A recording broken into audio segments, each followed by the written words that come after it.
जैसा कि आप लोग जानते हैं कि आज पार्टी का महत्वपूर्ण मीटिंगों पर पत्रकार वार्ता होने जा रहा है, जिसको पार्टी के राष्ट्रीय अध्यक्ष महोदय संबोधित करेंगे। आप लोग से आग्रह है कि शांति बना करके राष्ट्रीय अध्यक्ष महोदय की बातों को सुने। और क्या साथियों, एक बात की और आग्रह, आप लोग आगे शांति बना के रखें। विशेष परिस्थिति में आज संवाददाता सम्मेलन बुलाया गया। पूरे देश के लोगों को, खासकर बिहार के लोगों को गलतफहमी हुई है। उस गलतफहमी को मैं क्लियर कर देना चाहता हूँ। 18 तारीख को दिल्ली में एनडीए की बैठक थी। उस बैठक में पूरे देश के सभी दल के, एनडीए के सभी दल के सर्वमान्य नेताओं की उपस्थिति में बैठक शुरू होने के पहले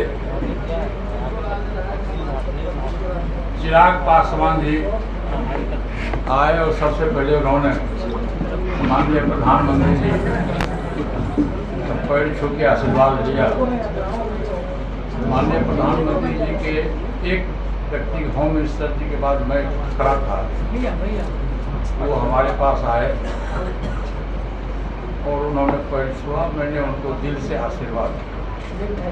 ये कल्चर है अपने बिहार का, और ख़ास करके जहाँ से हम लोग आते हैं मिथिलांचल का, ये मिथिलांचल का हम लोग का कल्चर है। और उससे भी चिराग पासवान जी जो मेरा बेटा है और भतीजा है, तो उन्होंने आके उनको पैर छुआ, मुझसे आशीर्वाद मांगा। मैंने उनको आशीर्वाद दिया, मैंने पीठ भी थपथपाया। इस बात को मार्केट में गलत ढंग से प्रचारित किया जा रहा है कि चाचा भतीजा मिल गए, चाचा भतीजा मिल गए। इस तरह की कोई बात नहीं है। उनका दल अलग है, मेरा दल अलग है। हम एनडीए गठबंधन के 2014 से लेकर आज तक विश्वासी मित्र हैं, विश्वासी सहयोगी हैं। हमारी पार्टी है। हम अपने दल के 5 सांसद हैं, 1 विधान पार्षद हमारे दल में है, और लाखों की संख्या में हमारे समर्थक और हमारे कार्यकर्तागण हैं। जो गलतफहमी पैदा हुई है, उस गलतफहमी को दूर करने के लिए मैंने आज प्रेस वार्ता किया है। चिराग पासवान जी की जो पार्टी है, सबसे पहली बात तो यह है कि चिराग पासवान जी की पार्टी एनडीए गठबंधन का पार्ट नहीं। 2020 में जब विधानसभा का चुनाव हुआ तो हम 5 सांसद, 6 सांसद में 5 सांसद की राय थी कि हम लोग एनडीए गठबंधन के साथ हैं, एनडीए गठबंधन से चुनाव जीत के आए हैं। पूरी पार्टी का ये फैसला था कि एनडीए गठबंधन के साथ हम रहें और विधानसभा का चुनाव लड़ें। लेकिन चूंकि उस समय चिराग जी पार्टी के राष्ट्रीय अध्यक्ष भी थे, संसदीय बोर्ड के अध्यक्ष भी थे, पार्लियामेंट्री बोर्ड के भी अध्यक्ष थे, उन्होंने हम लोग की बात को नकारते हुए उन्होंने फैसला लिया कि मैं अकेले चुनाव लड़ूंगा। फिर उनका जो नारा होते गया चुनाव में कि मैं भाजपा का हनुमान हूँ, मैं नरेंद्र मोदी जी का हनुमान हूँ। लेकिन वो दोनों तरफ गए। जनता दल यू के खिलाफ में भी उन्होंने उम्मीदवार दिया और भाजपा के खिलाफ भी उन्होंने उम्मीदवार दिया। इसका ज्वलंत उदाहरण हमारा लोकसभा क्षेत्र है और हमारे माननीय सांसद महोदय का भी लोग क्षेत्र है। उन्होंने हसनपुर से आरजेडी के उम्मीदवार को उन्होंने अपना उनके खिलाफ जो उम्मीदवार दिया, वो उम्मीदवार एनडीए के वोट काटने में सफल हुआ। उसी तरह से हमारे क्षेत्र में राघोपुर और लालगंज 2 विधानसभा क्षेत्र में उन्होंने उम्मीदवार दिया। उनके उम्मीदवारी देने से एनडीए को घाटा हुआ और आरजेडी की जीत। उसी तरह से राजू तिवारी जी जो प्रदेश के अध्यक्ष हैं, उनकी यहाँ भी उन्होंने भाजपा उम्मीदवार के खिलाफ में अपना उम्मीदवार दिया और एक भागलपुर में दिया। तो इस ढंग से एक तरफ वो कहते हैं कि हम राम भक्त हनुमान हैं, हम भाजपा के सहयोगी हैं, और दूसरी तरफ उन्होंने आरजेडी के उम्मीदवार को डायरेक्ट और इनडायरेक्ट जिताने का प्रयास किया। और नतीजा क्या निकला, उस समय हम लोग एक दल में थे, हम लोगों ने विरोध हम लोगों ने नहीं किया। 5-6 सांसद हम लोग एक साथ थे, हम लोगों की मजबूरी थी। और स्वर्गीय पासवान जी हम लोग के बीच में नहीं रहे। उनकी मृत्यु के बाद जो हमारा वोटर्स है, जो हमारा समाज है, वो पासवान जी देखते हुए उन्होंने चिराग पासवान के उम्मीदवार को वोट दिया। तो उस समय हम लोग का कोई उम्मीदवार था नहीं, और 5% वोट मिला चिराग पासवान जी, पासवान जी की सहानुभूति वोट, तो दल की एकजुटता के चलते वोट मिला। लेकिन उसका रिजल्ट क्या हुआ?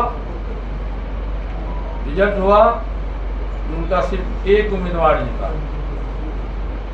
वो भी उम्मीदवार जीतने के बाद 1 सप्ताह के बाद प्रेस में बयान दे के निकला, चिराग पासवान कौन है मैं नहीं जानता, उसको चिराग पासवान ने टिकट नहीं दिया। वो जाके जनता दल यू की सदस्यता उन्होंने ग्रहण की।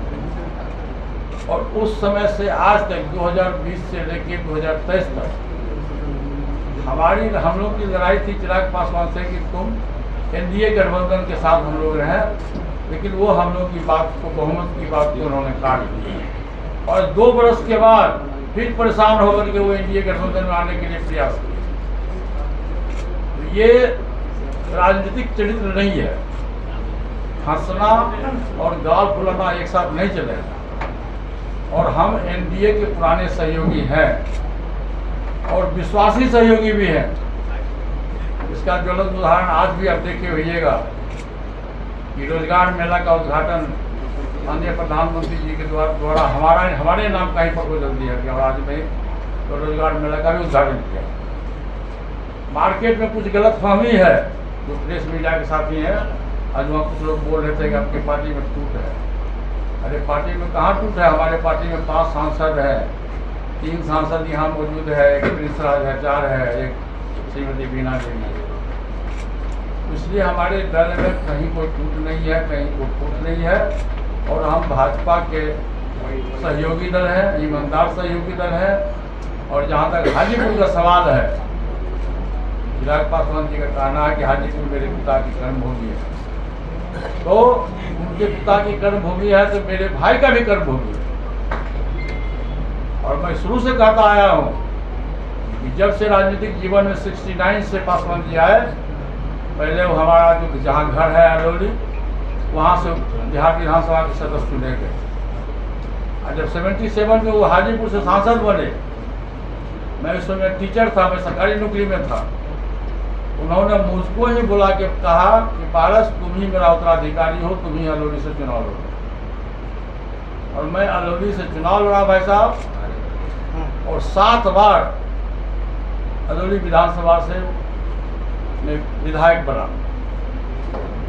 फिर जब हाजीपुर की बारी आई, जब 2019 में पासवान जी राज्यसभा में चले गए, तो उन्होंने मुझको बुलाया कि आप सब लोगों को ये पता है कि हमारे तीनों भाई में कितनी घनिष्ठता थी। ये सब पूरे बिहार के लोगों को पता, देश के लोगों को पता हो नहीं हो, पूरे बिहार के लोगों को पता है कि हम लोग राम लक्ष्मण भरत की तरफ तीनों भाई रहते थे। आज तक कभी भी, जब तक जिंदगी में हम लोग 70-72 वर्ष का उम्र हुआ, कभी तीनों भाई में न मनभेद हुआ, न मतभेद हुआ, न परिवार में हुआ।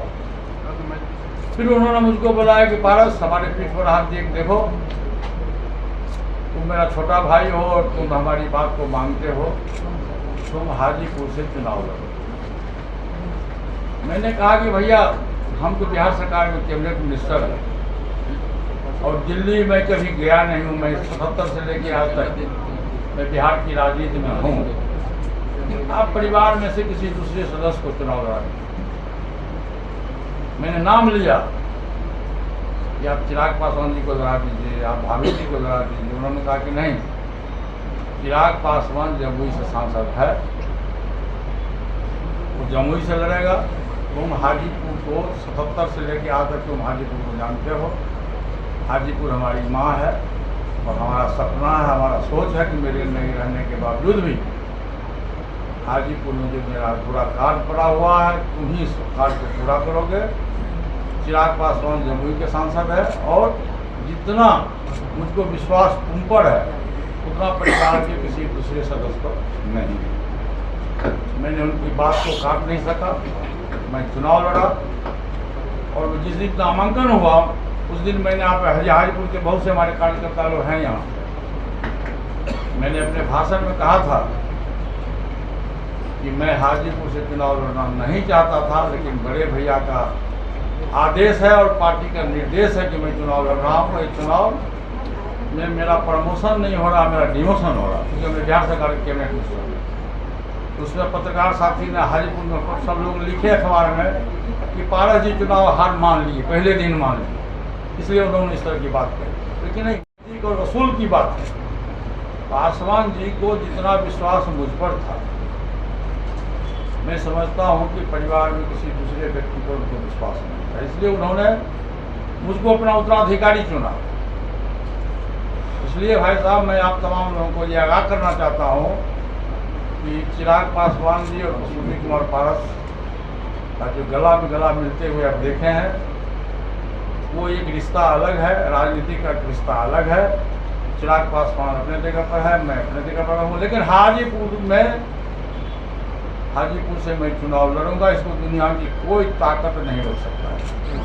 और मैं पहले भी कह चुका हूँ कि मैं जब तक राजनीति में जिंदा रहूंगा, मैं एनडीए गठबंधन का पार्ट रहूंगा, सहयोगी दल रहूंगा, और मैं जब तक राजनीति में जिंदा रहूंगा, मैं हाजीपुर की जनता की सेवा करता रहूंगा। एक सवाल होगा, आपके राज्यपाल बनने की चर्चा हो रही है। आपके राज्यपाल बनने की चर्चा। अरे अभी कहीं देखिए, चुनावी वर्ष है न, बरसात में क्या होता है, बरसात में मेढक बहुत डराता है। अभी चुनावी वर्ष है, चुनाव में आप बहुत सा चीज सुनिएगा कि कभी कहिएगा गवर्नर बन रहे हैं, कभी कहिएगा राज्यसभा सदस्य बन रहे हैं। नहीं हम गवर्नर बनेंगे, नहीं हम राज्यसभा में जाएंगे, हम हाजीपुर से चुनाव लड़ेंगे। लेकिन सर एक सवाल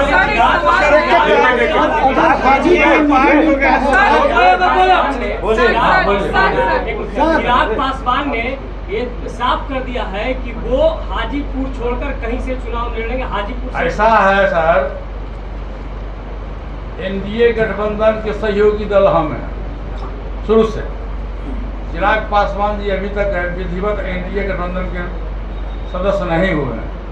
एनडीए की बैठक में जरूर उनको निमंत्रण दिया गया, लेकिन एनडीए गठबंधन के उस दिन जो एनडीए सांसदों की जो बैठक हुई थी पार्लियामेंट में, उसमें चिराग पासवान जी को निमंत्रण नहीं दिया गया था। जान लीजिए टेक्निकल बात। इसलिए हाजीपुर से मैं उम्मीदवार हूँ और एनडीए गठबंधन से मैं भविष्य में उम्मीदवार रहूंगा। मैं चुनाव जीतूंगा, इसके दुनिया की कोई ताकत नहीं रोक सकती। एनडीए अगर चिराग पासवान को लगवाती है तो क्या कीजिएगा? क्या करेंगे? एनडीए क्यों चिराग पासवान को देंगे भाई? एनडीए का सहयोगी दल हम हैं, एनडीए के सहयोगी दल हम हैं। तो वो भी शामिल हो रहे हैं। चिराग पासवान भी कहते हैं पहले आप सुन लीजिए, चिराग पासवान जी से पूछिए कि 2020 से लेकर अभी तक एक बार भी श्री लालू प्रसाद यादव जी का नाम लिए खिलाफ में, एक बार भी तेजस्वी यादव जी का नाम लिए हैं? वो कहते हैं कि लालू यादव जी हमारे पिता के मित्र थे, हमारे नेता हैं, और तेजस्वी यादव हमारे छोटे भाई नीतीश कुमार जी का विरोध करते हैं, लेकिन आरजेडी के जो नेतागण हैं उनका विरोध नहीं करते हैं। ये आप जान लीजिए। इसलिए हाँ बोलिए। बीजेपी आपकी दोनों पार्टी को मर्ज करवाना चाहते हैं, ऐसा सूचना है। मैं तो पहले ही भाई साहब कह चुका हूँ कि दल टूटता है तो दल टूट जाता है, दिल टूटता है तो दिल नहीं टूटता है। बिगड़ी बात बने नहीं लाख करो किन कोय, रहीमन फाटे दूध को मथे न माखन हो। मतलब आज भी मानते हैं कि बीजेपी एक एक करके पूछिए, बीजेपी अगर आदेश करेगी कि हाजीपुर से आप चुनाव नहीं लड़े तब क्या कीजिएगा? क्यों आदेश करेगी बीजेपी? भाई बीजेपी का दुश्मन है। चिराग को अगर देती है तो क्यों दे, क्यों इसका प्रश्न कहाँ उठा? कोई प्रश्न नहीं उठता। ये बगल चिराग पासवान ने भी हाजीपुर में कहा कि मरते दम तक हाजीपुर से समझौता नहीं करेंगे। एक करके पूछे क्या क्या प्रश्न है आपका? आपके साथ चिराग पासवान से मुलाकात कर रहे हैं, दो बार। अच्छा सुनिए, वो सुनिए, कौन प्रश्न पूछ रहे हैं सामने में आइए। आइए ये पूछ रहे हैं नहीं आइए सामने में आइए। अमन जी सामने। अच्छा अमन जी इधर आइए। श्रीमती बीना देवी चिराग पासवान से मिलने गई थी, आपका यही ना है? हेलो हैं? चिराग पासवान जी हमसे मिलने आए, पर जी को प्रणाम किया था, क्या कहिएगा? हम हमारे दल मिल गए। और एक मानवता का तकाजा है, मानवता का तकाजा है, और हिंदुस्तान है और बिहार का कल्चर है कि लोग कहीं भी किसी के साथ जा सकते हैं, मिल सकते हैं। साथ में जाना और मिलना कोई दल बदलना नहीं है। और सुन लीजिए, और दल बदलने की बात जहाँ तक आपने कहा, ये स्वर्गीय अटल बिहारी वाजपेयी जब देश के प्रधानमंत्री थे, उस समय दल बदल कानून लगा, पार्लियामेंट से पास हुआ कि 2/3 बहुमत जिसके पास में होगा ओरिजिनल दल वही माना जाएगा। हमारे दल में 5 सांसद हैं, 1, 2, 3 और बीना देवी प्रिंस कहाँ है? राज। बीना देवी कहाँ है? हमारे साथ है। जाती है न, अलग जाना थोड़ी जाना आना अलग बात है। जाती अच्छा चाय पीने के लिए जाती होगी, कोई काम होगा तो जाती होगी। आज नहीं आई। आज क्षेत्र में बोल चुके हैं हम क्षेत्र में। लेकिन आपने कहा नित्यानंद राय हमारे पास आए थे कि आप दोनों चाचा भतीजा एक हो जाइए। सामने में आइए। आपने कहा कि नित्यानंद राय हमारे पास आए थे कि दोनों चाचा भतीजा एक हो जाइए। फिर आपने कहा नित्यानंद राय कोई ऑथोरिटी पर्सन नहीं है। क्या बीजेपी की तरफ से नित्यानंद राय से कोई बड़ा कद का नेता अमित शाह, जेपी नड्डा या प्रधानमंत्री नरेंद्र मोदी पहल करते हैं, थोड़ा तलखी खत्म होगी, थोड़ा झुकाव? ऐसा है झा जी, व्यक्ति बलवान नहीं होता मिश्रा जी, समय बलवान होता है। आप समय का इंतजार करो, समय बलवान होता है। और मुझको पूरा विश्वास है कि चाहे आदरणीय अमित शाह जी हों, आदरणीय प्रधानमंत्री जी हों, आदरणीय भूपेंद्र यादव जी हों, आदरणीय जेपी नड्डा साहब हों, वो उनका हमारे प्रति जो सहानुभूति है, हमारे प्रति जो श्रद्धा है, वो दूसरे के प्रति नहीं है। मतलब आज भी मानते हैं आप कि नित्यानंद राय आपके नजर में ऑथेंटिक पर्सन नहीं है बीजेपी के? नहीं, एक मिनट, ऑथेंटिक पर्सन है बीजेपी के, सीट शेयरिंग को बढ़ता देखिए, मैं पहले कह चुका हूँ कि नित्यानंद राय जी हमारे क्षेत्र के रहने वाले हैं, हमारे मतदाता हैं, उनसे तकरीबन 25 वर्ष से हमारी दोस्ती है। बड़े भाई छोटे भाई का रिश्ता भी है। नित्यानंद राय जी पहले मेरे यहाँ आए थे। इसके पहले भी नित्यानंद राय जी जुलाई 2021 22 में आए थे, जब मोकामा का चुनाव हो रहा था। उस समय भी आकर के उन्होंने हमसे कहा था यही कि पारस भाई आप दोनों चाचा भतीजा मिल जाइए। मैंने कहा था कि हमारी मजबूरी है कि मैं मिल नहीं सकता हूँ। कोई एनडीए को चिराग पासवान को एनडीए में हम आप चिराग पासवान को एनडीए में लेकर के जो बनाना है बनाइए, मुझको कोई आपत्ति नहीं है। उस दिन भी मैंने नित्यानंद राय जी से सौहार्दपूर्ण वातावरण में बात हुई, चाय पिए, हम लोग नाश्ता किए, हम लोग मैंने उनसे भी यही बात कहा। मैं आपको हाथ जोड़ के कहता हूँ कि आप इस चर्चा को बंद करिए। नित्यानंद राय जी ने कहा कि ठीक है चिराग पासवान यदि एनडीए में जाते हैं और एनडीए का वोट बटे नहीं, इसके लिए मुझको कोई आपत्ति नहीं। चिराग पासवान जी लड़ते हैं, उस परिस्थिति में आपका कदम? मैं तो लड़ूंगा, चिराग पासवान लड़े चाहे आप लड़िए, उससे क्या फर्क पड़ता है? मैं लड़ूंगा और मैं एनडीए गठबंधन का उम्मीदवार हूँ। मैं एनडीए गठबंधन से चुनाव लड़ूंगा। जिनको आना है मैदान में आ